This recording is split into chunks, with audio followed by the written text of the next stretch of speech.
Dear mommy, हमारे बच्चे बहुत बार क्रैंकी होते हैं या फिर छोटी-छोटी बातों पे गुस्सा करते हैं या इमोशनल ब्रेकडाउन होता है उनका। तो हमेशा प्रॉब्लम बिहेवियर नहीं होता। कभी-कभी ये डिफरेंट रीज़न भी हो सकता है। I will tell you one important reason which is very, very important that every parent should know the gut health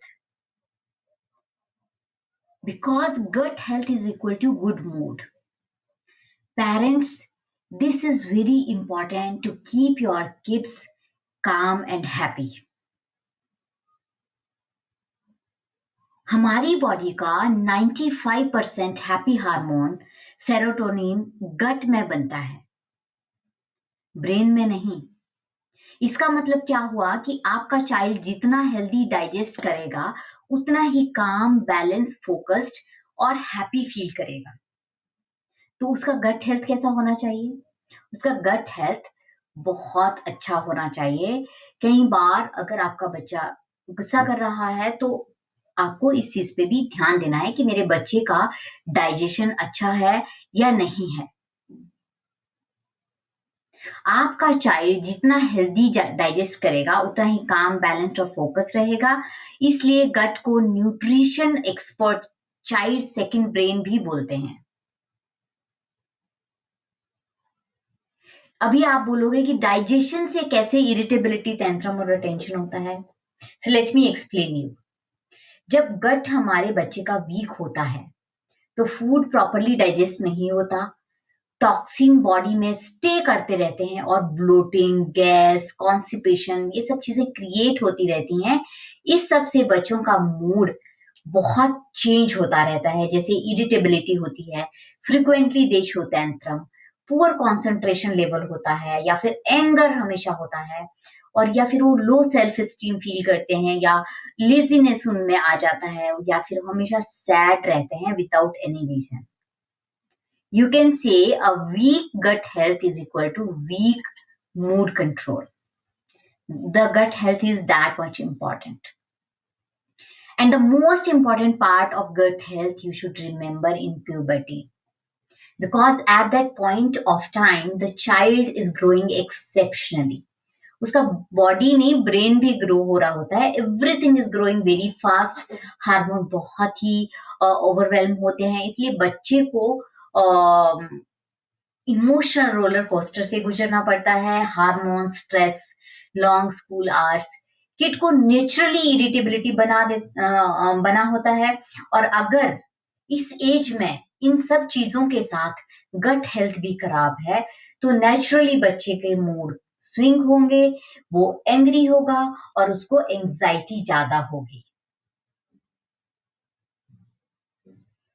अगर इस एज में गट हेल्थ अच्छी है, तो naturally anxiety, mood swing, anger 50 to 60% तक रिड्यूस हो जाता है। ये माना जाता है कि हेल्दी गट जब होता है तो हार्मोन को बैलेंस करता है, मूड को स्टेबल करता है, आपकी स्किन पे जो पिंपल्स या कोई चीज हुए होते हैं उनको क्लियर करता है, आपकी स्लीप बहुत स्मूथ होती है, डीप स्लीप होती है और आप बहुत कॉन्फिडेंट फील करते हो कि मैं तो उड़ रहा हूँ। कभी आपने सुना है? मेरे हस्बैंड हमेशा जब उन्हें लगता है कि गट हेल्थ अच्छा है, तो बोलता है, मैं तो उड़ रहा हूँ। मतलब आप फील करोगे कि that you are flying. So best food क्या है जो आपके गट हेल्थ को अच्छा रख सकते हैं, आप अपने गट हेल्थ को इम्प्रूव कर सकते हैं। I am not a doctor, I am not a nutrition, I am just a person who is practicing, experimenting, and implementing on my children whatever good result is giving, and I'm studying a lot.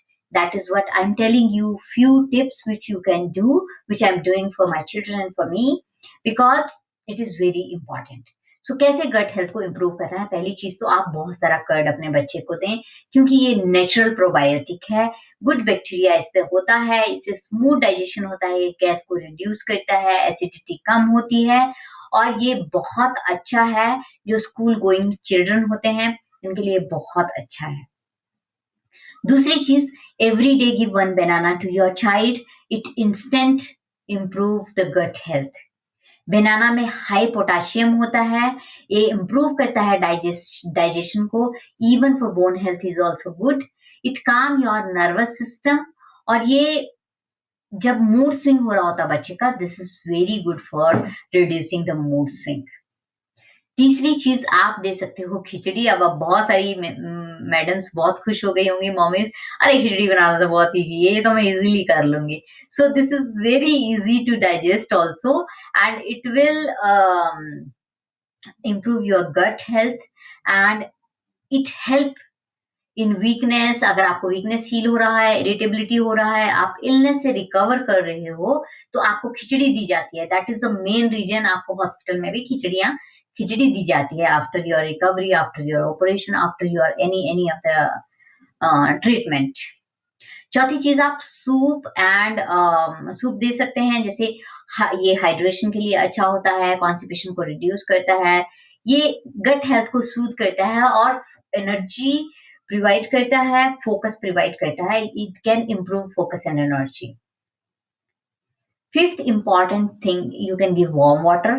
Sometimes children don't like, you need not to give all the things, okay? Whichever your children are liking, you give those. These are the option which you can try with your children, because I know children are very picky and they choose things, and it is very important you tell them the importance of things, they will start drinking that. जैसे chia seed मेरे बच्चे को बिल्कुल पसंद नहीं था, लेकिन the importance of chia seed when I told him, and every time I am giving him something, मैं बोलती हूँ कि तुम ना इस चीज का importance you can read in your tablet. The first thing you do, जब वो पढ़ते हैं, जब वो अंडरस्टैंड करते हैं कि इस चीज से मेरा ये चीज इंप्रूव होगा, जैसे मेरे छोटे बच्चे को टॉल होने का बड़ा शौक है कि मैं भी बड़े भैया के जितना हूँ, तो हमेशा मैं उसे बोलती हूँ, want to be tall, just eat this, this is very important. See, don't tell your friend that you are eating this, otherwise he'll become taller than you. Just finish it before you reach there.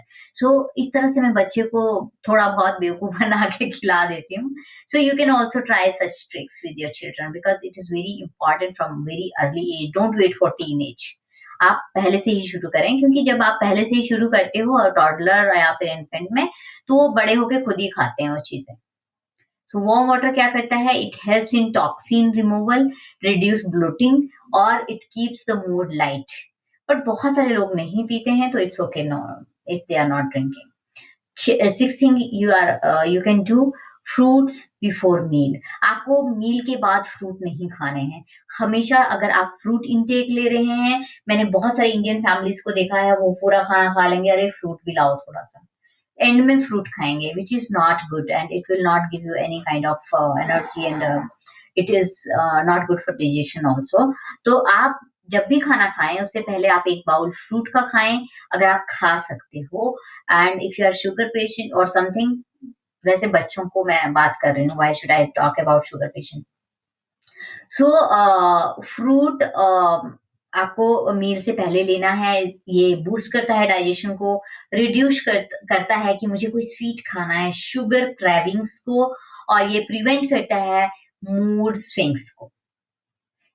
Dear parents, ये जो food मैंने बताए, ये act करते हैं natural mood stabiliser. अब बात करते हैं कि बहुत सारे फूड ऐसे भी हैं जो गट हेल्थ को, आपकी गट हेल्थ को हर्ट करते हैं. जैसे आपने एक्सेसिव शुगर ले लिया, पैकेट स्नैक्स आप खा रहे हो, अब बहुत सारा मिल्क और हैवी कार्ब्स खा रहे हो, ये मूड को तो डिस्टर्ब करते ही हैं, बल्कि हाइपर एक्टिव भी बना देते हैं, और आपकी पुअर स्लीप होगी. इसलिए आपने कई बार देखा होगा, बच्चों को नींद नहीं आती है, वो आपको बुलाते हैं, mama I can't sleep, please come, और होता ही नहीं है ये सब चीजें, बिकॉज आपका बच्चा डिफरेंट काइंड ऑफ फूड खा रहा है, जो कि उसको नहीं खाना है, which is not good for his gut health. So आप सिंपल गट हेल्थ रूटीन बनाइए. जैसे मॉर्निंग में आप वार्म वाटर प्लस बनाना दे सकते हैं, लंच में दही दे सकते हैं, इवनिंग में आप वेजिटेबल सूप दे सकते हैं, नाइट में खिचड़ी दे सकते हैं, और फ्रूट्स तो मॉर्निंग या मिड मील में कभी भी आप दे सकते हैं, बट बिफोर फूड. सो ये जरूरी नहीं कि आप सातों के साथ हफ्ते के दिन में फॉलो करें. आप मंडे टू फ्राइडे भी फॉलो करेंगे, 2 दिन आप आराम से मस्ती में खाओ, कोई प्रॉब्लम नहीं है, क्योंकि हम ह्यूमन बीइंग हैं, हम खाने-पीने के बिना रह नहीं सकते हैं, तो मन मार के क्यों रहना? आपको हेल्दी हैबिट्स भी रखना है अपना, और थोड़ा-सा नॉन हेल्दी भी आप थोड़ा-सा खा सकते हैं, कोई प्रॉब्लम नहीं है। सो विदिन 7 टू 10 डेज़ आप अपने बच्चे के मूड में और एनर्जी में मैसिव डिफरेंस देखेंगे। सो अभी हम मॉमीज़ को ये समझना बहुत ज़रूरी है कि हमारा ये बहुत इम्पोर्टेंट टास्क होता है जब हमारे यहाँ बच्चे हो जाते हैं। So if you want a calm child or compassionate child, so remember that a calm child is not born. A calm child is not created. Through gut health, love and routine and connection, you can do anything. आप उसे heal कर सकती हैं। अपने behaviour से, अपने mood से, उसका अटेंशन, उसका मूड, ये सब हील कर सकते हो आप। अगर आपको ये एपिसोड अच्छा लगा और आपको लगा कि इन्फॉर्मेटिव है, तो आप इसे सेव कीजिए, आप इसे डाउनलोड कीजिए और अपने फ्रेंड्स, फैमिली एंड सब में शेयर कीजिए। अगर आपने अभी तक मेरा यूट्यूब चैनल सब्सक्राइब नहीं किया है, subscribe my YouTube channel. I am bringing so many things and I have so many series which I am going to make, which is very useful for you and your children. Thank you so much. Love you.